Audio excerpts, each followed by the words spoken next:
हुए दिलचस्पी से कहा और वो बेचारी से सिर हिलाकर तैयार हो गई। मुंह में जबान नहीं है क्या जो जवाब नहीं दे रही? हसन को अचानक गुस्सा आया। वो लड़की सिर तो हिला रही थी लेकिन मुंह से कुछ नहीं बोल रही थी, जबकि वो चाहता था कि थोड़ी बहुत बातें हो जाएं ताकि आगे चलकर कम से कम एक दूसरे को समझने का रास्ता मिले। आखिर अब उन्हें जिंदगी एक साथ गुजारनी थी। उसे फिक्र खाए जा रही थी कि क्या ये छोटी सी लड़की बीवी के फर्ज निभा भी पाएगी या नहीं। मेरे मुंह में जबान है, यकीन नहीं आता तो देख लीजिए। वो अपनी जीभ दिखाते हुए बिना किसी की परवाह किए उठी और चली गई, जबकि हसन खानजादा ये समझ ही नहीं पाया कि वो उसके इस जवाब पर हंसे या फिर लोगों की वजह से खामोशी इख्तियार करे। वो बस धीरे से मुस्कुराता रहा। ये लड़की उतनी बुरी नहीं थी जितनी वो समझ रहा था। अभी वो कमरे में आकर बैठी ही थी कि दरवाजा नॉक हुआ। वो शदीद बेजारी का शिकार थी। एक तो सुबह से डेकोरेशन पीस बनकर बैठी रही और अब उसे कोई चैन से 2 मिनट भी नहीं बैठने दे रहा था। कौन है? वो झुंझला कर बोली और बेड पर लेट गई। जब काफी देर तक कोई अंदर नहीं आया तो उसे उठकर देखना ही पड़ा। सामने खड़े हसन को देखकर वो बुरी तरह झंझनाहट का शिकार हुई। यहाँ क्या कर रहे हो? वो हसन खानजादा को देखकर शदीद गुस्से में बोल पड़ी, जबकि वो हाथ में खाने की ट्रे लिए कमरे में दाखिल हुआ। मैं तुम्हारे लिए खाना लाया हूँ, चुपचाप खा लेना।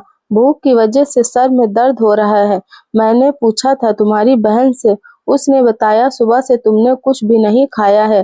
खाना खाओ, थोड़ी देर में ठीक हो जाएगा। वो ट्रे टेबल पर रखते हुए जाने ही वाला था कि खुशबू की बड़बड़ाहट से उसके कानों से टकराई। वो गुस्से में मुड़ा। ये ना हो कि वो उसके दिल में जगह बनाने के बजाय उसे खुद से ही नफरत दिला बैठे। वैसे भी पूरे खानदान में उसके गुस्से का डंका बजता था। आपकी जितनी उम्र है उस हिसाब से अब आपको इसकी आदत डाल लेनी चाहिए कि आपके कान बज रहे हैं, क्योंकि बुढ़ापे में इंसान के कान सब कुछ बजने लगता है। खुशबू ने उसके मुंह पर एक बार फिर से ताना मारा था।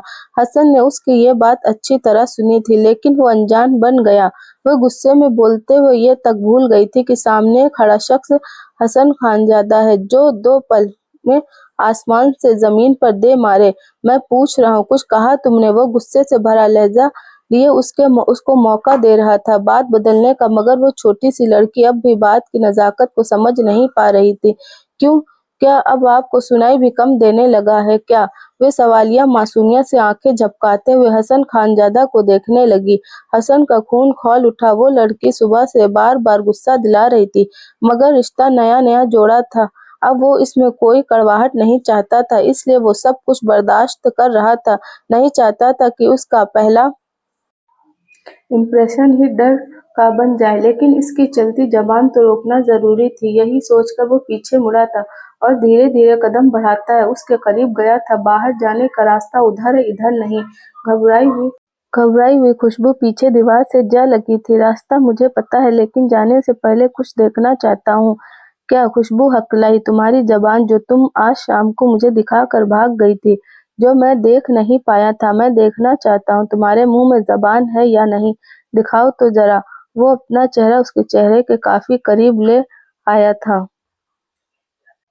उसकी गर्म सांसों से खुशबू का तन पिघलने लगा था। और जो मैं इतनी देर से पट-पट कर रही हूँ, वो जबान से ही तो बोल रही हूँ। इसमें भला देखने वाली क्या बात है? इस बेतुकी जिद पर खुशबू को गुस्सा आया था। और कोई छोटी-मोटी जबान नहीं है, बहुत लंबी जबान है। बच कर रहना मेरे जबान के कहर से, समझे? तुम्हारी जबान का स्वाद ही तो चखना है। निकाह हो गया तो ये गुस्ताखी तो कर ही सकता हूँ ना। कहते हुए एक झटके से उसके नरम होठों पर झुक चुका था। और खुशबू को इस बात की बिल्कुल उम्मीद नहीं थी। आंखें बड़ी करके अपनी सांस रोक गई थी। वो धीरे धीरे उसके लबों का जाम पीते हुए उसकी जबान को भी लपेटे में ले रहा था, जबकि खुशबू अपने दिल की धड़कनें संभालती आंखों में आंसू भर लाई थी। और जब हसन पीछे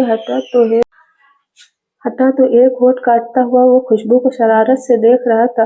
बस इतनी सी गुस्ताखी पर तुम्हारी आंखों में आंसू? इंतजार करो। शादी की पहली रात का मेरी उम्र को लेकर तुम्हारे होठों पर ये जो शिकायत है ना, एक ही रात में दम तोड़ जाएगी। ऐसे सेटिस्फाइज करूंगा कि पनाह मांगोगी मेरी संगत से। वो उसके होठ से छलकती खून की बूंद को दोबारा से अपने था। उसने गुस्से से एक नजर उस पर डाली, जबकि वो बिना एक लफ्ज बोले कमरे से निकल गया, जबकि खुशबू धम से बैठ चुकी थी। अभी कुछ देर पहले क्या हुआ था उसे कुछ समझ नहीं आ रहा था। दिल ऐसे धड़क रहा था जैसे सीना तोड़कर बाहर आ जाएगा। किसी मर्द से उसका ये पहला स्पर्श था जो उसकी हालत खराब कर गया था। धीरे धीरे से चलती हुई आईने के सामने आकर खड़ी हो गई और अपने लाल जख्मी होठ को देखने लगी। एक बार उसे फिर से गुस्सा आया था, जंगली बिल्ला कहीं का। अपने होठ को छूते हुए गुस्से